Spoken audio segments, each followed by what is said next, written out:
Teddy Roosevelt coined the saying that the White House is a bully pulpit from which a president can rally public support for his policies. Well, today President Bush was preaching from the pulpit with fire and brimstone, and the question is, how much of this congregation was listening? I'm Sam Donaldson, today in El Paso, Texas. And I'm David Curley in Washington. The president talked about Iraq, the long, hot summer that's ahead, Iran, and immigration as well. It's all coming up next on Politics Live.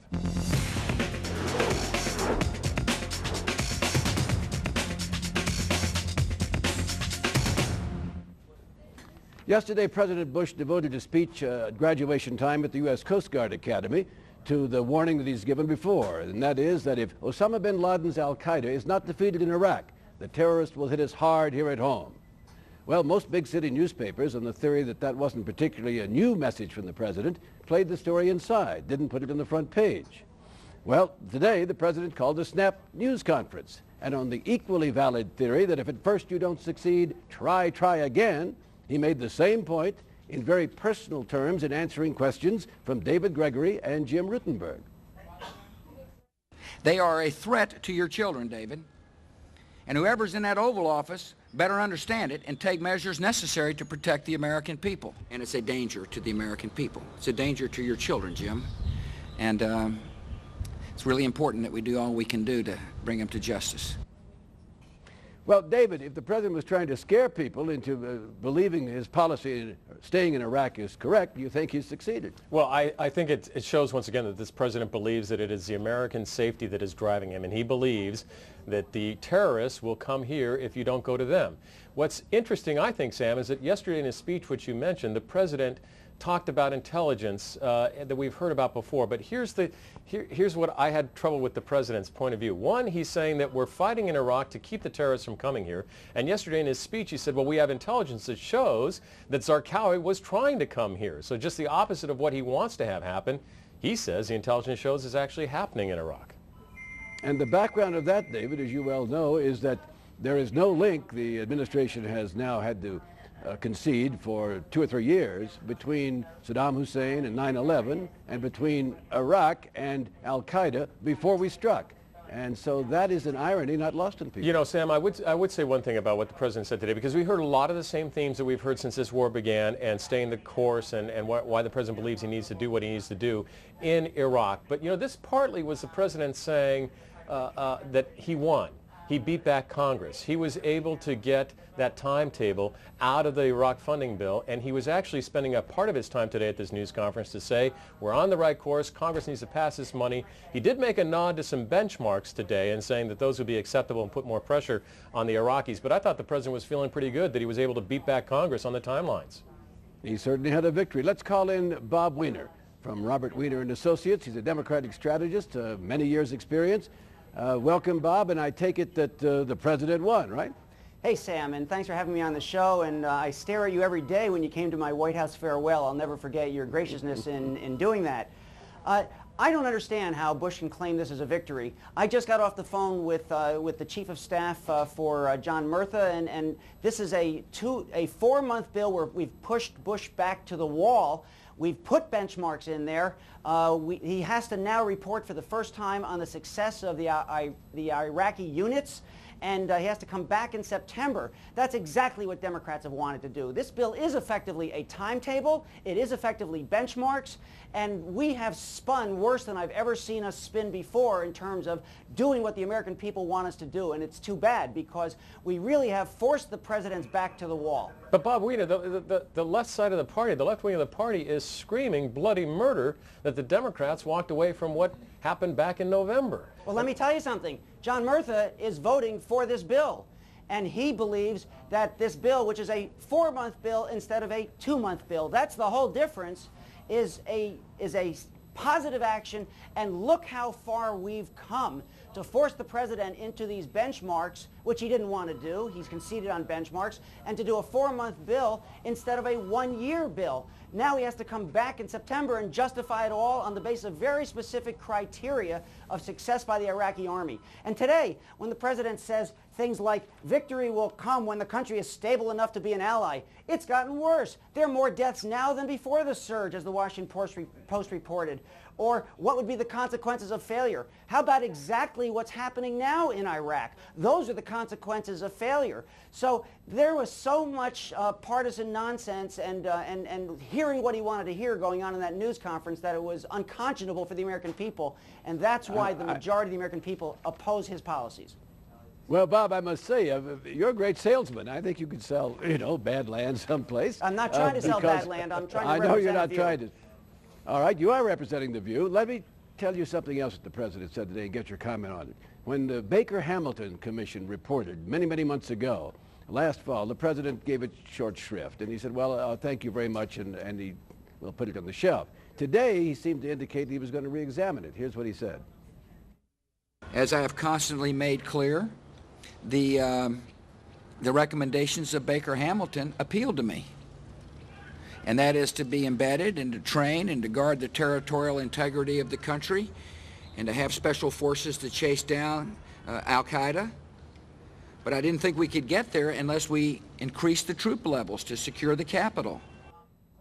Of course, the recommendations also said we should talk to Syria and we should talk to Iran. Bob Weeder, do you think the president has had a change of heart, that he might now turn to the Baker-Hamilton Commission as maybe a way out? Yes, 6 months after the fact, dragged kicking and screaming, Sam, he finally talks about Plan BH. He's joked about it and when he was asked about Plan B, Baker-Hamilton. And so he's finally got us talking with the Iranians, finally talking, I think, with the Syrians, finally talking about diplomacy. But it's like he's walking on the bottom of a tightrope. It's too little too late. He's hanging on for dear life because he has created such a mess. And we have to find the best way out of this mess. That's the only option that he's left with. And that's really where we are. And so are you saying that the Democrats in Congress and the country as a whole have now pushed the president closer to Baker-Hamilton and to the timeline that you were suggesting they're getting closer to in these bills, and that 4 months from now we may see a timeline? That's right. And if you look at the changing strategies and the changing reasons, suddenly the only reason we're in there is to create a little more stability. You know, it used to be weapons of mass destruction, it used to be create democracy, it used to be nation building. Now it's create a little more stability. These people have been fighting each other for thousands of years. They're not going to stop now. So the best thing we can do is be out of the firing line. And the mission that our soldiers are in is to drive up and down the streets and get shot at. That's a heck of a role for U.S. soldiers. Well, all right, let's talk about what's going to happen in 2 or 3 months. You've already outlined what you think the Democrats will have achieved in legislation that's to come. The president talked today about how he is going to depend on his commander, General Petraeus, and other commanders for recommendations. And it sounded like he was going to turn over a recommendation that they might give him for even perhaps more troops, although he didn't say that. This is what he did say. This summer is going to be a critical time for the new strategy. The last of 5 reinforcement brigades we are sending to Iraq is scheduled to arrive in Baghdad by mid-June. As these reinforcements carry out their missions, the enemies of a free Iraq, including al-Qaeda and illegal militias, will continue to bomb and murder in an attempt to stop us. We're going to expect heavy fighting in the weeks and months. We can expect more American and Iraqi casualties. We must provide our troops with the funds and resources they need to prevail.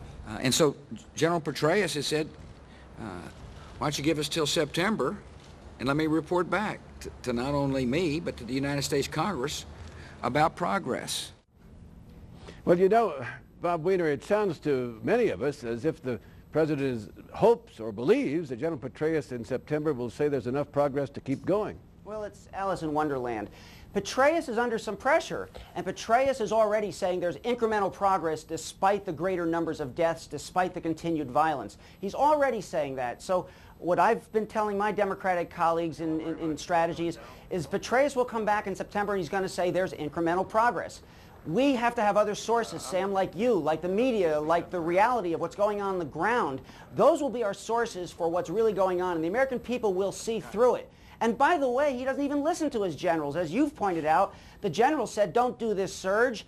or in the beginning send twice as many troops. And by the way, on your number of troops, we already have 100,000 more troops. They're called contractors. And he's already sending twice as many as he publicly announced for the surge. Bob, I'm going to send you what's probably a softball here, but the president acknowledged that because of September and the report due from Petraeus, that August could be a very deadly month for Iraqis as they get ready for that September deadline. So isn't there really a timeline that's in there, not in the congressional budget, but that the president set up with Petraeus? Well, every month is a new timeline according to that defeats his own purpose according to Bush, except it's been a gradual surge of death.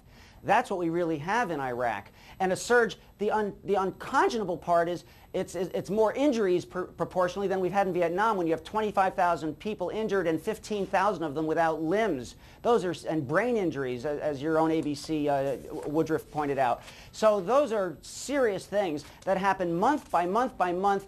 The Washington Post today charts the number of deaths that have increased. And so, yes, there will be another increasing number of deaths because we've put ourselves out there with an increasing target.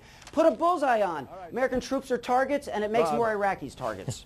I'm sorry we've run out of time, but we appreciate your coming. Bob Weiner from Robert Weiner & Associates. Well, David, there's no use having to say it. Bob Weiner represents the Democrats, and they did it quite ably here. And he sees victory and defeat. Two things before we go very quickly that the president mentioned today, Sam, that I think are worth at least hitting on. Once he said immigration, the bill that's in the Senate now, needs to be passed. He says it does not grant amnesty. We won't get into his reasons. And finally, in Iran, he said that there need to be more sanctions, and he'll go to the UN and with allies sanction Iran more, which is continuing, as we heard from the IAEA recently, to expand its nuclear program. Two other issues the president hit on today. Okay. And Sam, did you have anything to add? No. I think we're about out of time. I think we better skedaddle, don't you? I think we have to, but don't I get to stump Sam? Do I get to try and stump Sam? Try. Okay, we'll do that as soon as we come back.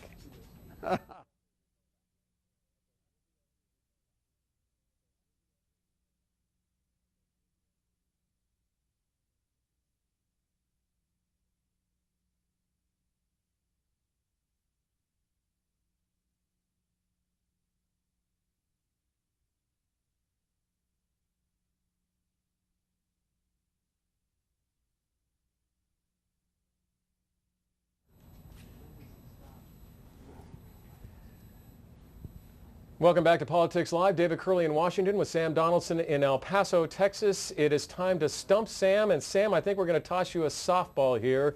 Here it comes from the left coast, as we call it. My name is Jim Barnes, and I'm from Kaiser, Oregon. And I have a question for Sam.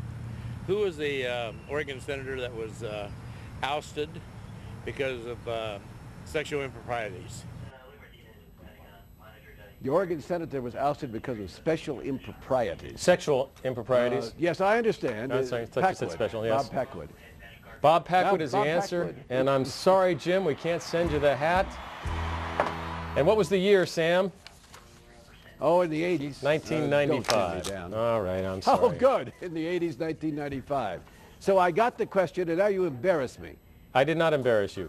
You're always, you are a legend. You're a good guy. In everybody's mind, including mine. Let's get out of here. I'm Sam Donaldson today in El Paso, Texas. And I'm David Curley in Washington, and that's Politics Live.